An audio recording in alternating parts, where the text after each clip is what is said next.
आज हम बात करेंगे तुम्हारे मनुष्य में पोषण की। देखो मनुष्य में पोषण की मैंने आपको जो 5 स्टेप बताए थे उनके बारे में आप स्पेशली डेफिनेशन याद नहीं रखोगे, वो सिर्फ आपको पॉइंट ध्यान रखने हैं 5। ठीक है भाई। अब हम बात करेंगे मनुष्य में पोषण कैसे होता है। तो पहले तो आपको कैसे नोट्स बनाने हैं इस बात को ध्यान रखेंगे। देखो सबसे पहले हम क्या करेंगे, हम तरह तरह के भोजन खाते हैं, सबको पता है खाते हैं। भोजन को प्राकृतिक रूप से एक प्रक्रम से गुजरना पड़ता है, यानी कि भोजन को प्राकृतिक रूप से या नेचुरल रूप से एक प्रक्रम से गुजरना पड़ता है, यानी कि एक प्रोसेस से गुजरना पड़ता है। वो प्रोसेस कहाँ से स्टार्ट होता है, भोजन को हम दांतों से चबाकर छोटे छोटे टुकड़ों में बदल देते हैं। अब यहाँ दांत शब्द आ गया तुम्हारा। अगर मैं दांतों की बात करूंगा, अरे वो क्या दांतों की बात करूंगा मैं, तो देखो दांत हमारे 4 प्रकार के होते हैं। कितने प्रकार के होते हैं, आप छोटी क्लासों में पढ़ते हो। सबसे पहले बात करूंगा तुम्हारे में अगले जो दांत होता है, अगले दांत होते हैं हमारे जो आप दिखाई देने वाले, इनको बोलते हैं कृतक। क्या बोलते हैं, कृतक। हमारे बगलों में जैसे हमारी जो लंबी लंबी डांट सी होती है ना, जो शेर के बड़े होते हैं, जो मांसाहारी जीवों में पाए जाते हैं, उनको बोलते हैं रदनक। क्या बोलते हैं, रदनक। उससे पीछे होते हैं तुम्हारे अग्र चमरडक। क्या होते हैं, अग्र चमरडक। और अग्र चमरडक के पीछे होते हैं हमारे चमरडक, यानी कि जो पीछे की दाढ़ होती है वो चमरडक कहलाती है। उससे अगली तुम्हारी अग्र चमरडक कहलाती है, और उससे अगले आप क्या कहलाते हैं, रदनक कहलाते हैं। और सामने सामने तुम्हारे क्या कहलाते हैं, कृतक दांत। तो कृतक दांत क्या करते हैं, किसी को सीधा काटने में काम में आते हैं। किसे काम में आते हैं, काटने में। हमारे जो रदनक दांत होते हैं किसी को फाड़ने में काम में आते हैं, चीरने फाड़ने काम करते हैं। हमारे ये लंबे लंबे स्कीलर हैं जो मांसाहारी जीवों में पाए जाते हैं। एक्चुअल में क्या है कि मनुष्य भी पहले मांसाहारी था। मनुष्य कैसा था, मांसाहारी था, इसलिए तुम्हारे क्या बनाए गए थे, तुम्हारे रदनक दांत बनाए गए थे। इसके बाद जब ये चीर फाड़ कर देता है, उसके बाद पहुंचाता है तुम्हारे अग्र चमरडक को। अग्र चमरडक मतलब दाढ़ों को, अगली दाढ़ों को। अगली दाढ़ थोड़ा बहुत उसको और छोटे टुकड़ों में करती है, और लास्ट में बिल्कुल महीन काम करने करती तुम्हारी लास्ट की चमरडक, यानी कि दाढ़ें लास्ट वाली। जैसे आपने सुना होगा 25 साल की उम्र में अक्ल की दाढ़ आती है लास्ट वाली। ठीक है ना। अगर हम दांतों की बात करें तो छोटा जो बच्चा होता है जन्म लेता है तो उसके एक भी दांत नहीं होता है, पर उसके स्टार्टिंग में निकलते हैं तुम्हारे कृतक दांत, यानी अगले दांत। उसके बाद तुम्हारी क्या निकलती है, दाढ़ निकलती है। उसके बाद तुम्हारे क्या निकलते हैं, रदनक, अग्र चमरडक निकलते हैं। उसके लास्ट में तुम्हारे क्या निकलते हैं, रदनक। इस तरीके से आपको ध्यान रखना है दांतों के बारे में। ठीक है भाई। अब हम बात करेंगे आगे। तो क्या छोटे छोटे टुकड़ों में बदल देता है।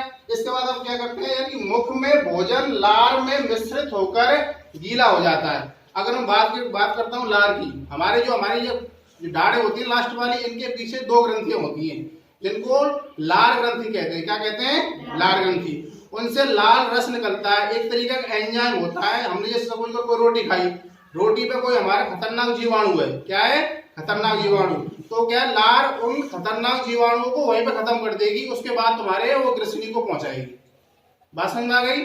तो क्या है, तुम्हारी लाल ग्रंथि है, जिससे तुम्हारी लार आती है, और लार से क्या है, हमारा भोजन गीला हो जाता है। और जो छोटे मोटे जो सूक्ष्म जीव होते हैं, जीवाणु होते हैं, अगर तुम्हारा वायरस भी कोई चला गया है तो लाल ग्रंथि में जो एंजाइम होते हैं वो क्या करते हैं, उनको नष्ट कर देते हैं वहीं पे। बात समझ आ रही है। इसके एक तरीके से जहर, यानी कि अगर हमारा कोई रोटी के टुकड़े पर जीवाणु चला गया, उसको मारने का काम हमारी ये ग्रंथियां करती हैं। कौन सी, लाल ग्रंथियां में से एंजाइम निकलते हैं। एमाइलेज नाम का एक एंजाइम निकलता है। कौन सा निकलता है, एमाइलेज नाम का। अब हम बात करते हैं आगे। जो ग्रसनी क्या होती है, हमारी ये गंठ होती है ना, इसको कहते हैं ग्रसनी। जो ग्रसनी से होता हुआ अमाशय में जाता है।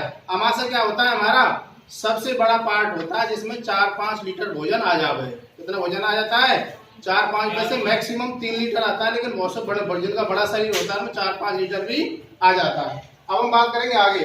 अमाशय एक बृहत अंग है। बृहत का मतलब बड़ा अंग है भाई। सबसे ज्यादा टाइम तक भोजन किसमें रहता है, अमाशय में रहता है। किसमें रहता है, अमाशय में। अब हम बात करेंगे जो भोजन के आने पर फैल जाता है। जब इसको भोजन जाता है तो फैलता चला जाता है। देखा होगा जब हम भोजन नहीं करते तो पेट हल्का रहता है, तो भोजन कर लेते क्या हो जाता है, तुम्हारा पेट मोटा हो जाता है। पेट मोटा होने का मतलब अमाशय फूल जाता है, मतलब बड़ा हो जाता है भोजन जाते हैं, क्योंकि सबसे पहले भोजन कहाँ जाता है, अमाशय में। अब हम बात करेंगे आगे। फैल जाता है। अमाशय में पेशीय भित्ति भोजन को अन्य पाचक रसों के साथ मिश्रित करने में सहायक होती है। यानी अमाशय हमारे पेशीय भित्ति होती है। क्या होती है, पेशीय भित्ति का होता है, हमारी मांस की भित्तियां होती हैं जो क्या काम करती है, अन्य पाचक रसों, अन्य पाचक रसों जैसे हमारा जो लीवर होता है क्या निकालता है, तो हाइड्रोक्लोरिक अम्ल निकालता है, एक जठर रस निकालता है और कई अम्ल निकालता है, जो क्या होते हैं तुम्हारे पाचक रसों का काम करते हैं। इसके बाद हम बात करेंगे अमाशय में पाचन कैसे होता है। सबसे पहले हम बात करेंगे अमाशय में क्या होता है, हमारे यकृत द्वारा या लीवर द्वारा HCl अम्ल यानी कि हाइड्रोक्लोरिक अम्ल और पेप्सिन बोलते हैं इसको, पेप्सिक भी बोल देते हैं, तो पेप्सिक नामक एंजाइम तथा श्लेष्मा के द्वारा, एक श्लेष्मा होती है तुम्हारी, श्लेष्मा के द्वारा पाचन होता है।